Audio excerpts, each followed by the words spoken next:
Il faut que Facebook comprenne que la censure en France, ça ne se fait pas sur des tableaux qui représentent la nudité, en fait, ou sur des sculptures. Donc c'est ça qui peut être choquant pour un Français.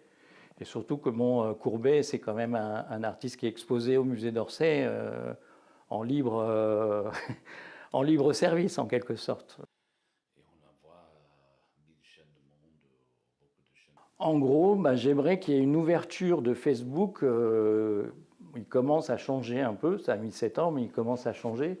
Qu'il y ait une ouverture sur la culture française, sur les photographes qui font des nus. J'ai beaucoup d'amis qui se font censurer sur Facebook, et pourtant ils font des très belles photos.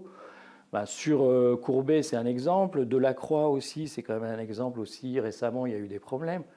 Donc j'aimerais que Facebook reconnaisse qu'en France, on n'a peut-être pas le même esprit qu'aux États-Unis. On est assez ouvert sur l'art et la nudité. Donc j'aimerais qu'ils arrêtent peut-être de systématiquement, dès qu'on voit un sein ou dès qu'on voit quelque chose, de censurer, quoi.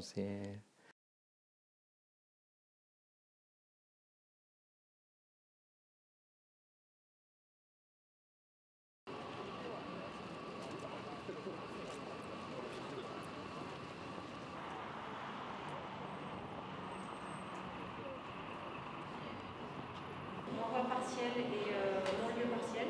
Il y a une personne qui est renvoyée et une personne qui est non-lieu.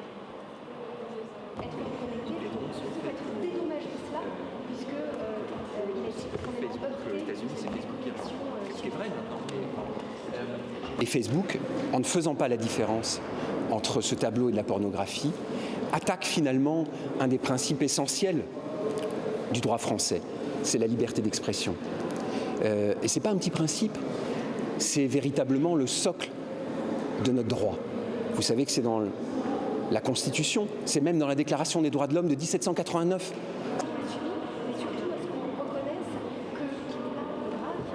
J'espère bien qu'elle fera jurisprudence. Déjà, la décision, vous le savez, de la Cour d'appel de Paris, février 2016, a fait jurisprudence sur la question des clauses abusives. Déjà, cette décision, elle nous dit, quand on est usager de Facebook, on peut saisir une juridiction française. C'est important, parce que Facebook, jusqu'à maintenant, disait « mais moi, je suis américain, je n'ai pas à répondre de mes fautes devant un juge français ». Eh bien, c'est faux. Facebook a à répondre de ses manquements devant la juridiction française, tout simplement parce que l'usager de Facebook est un consommateur.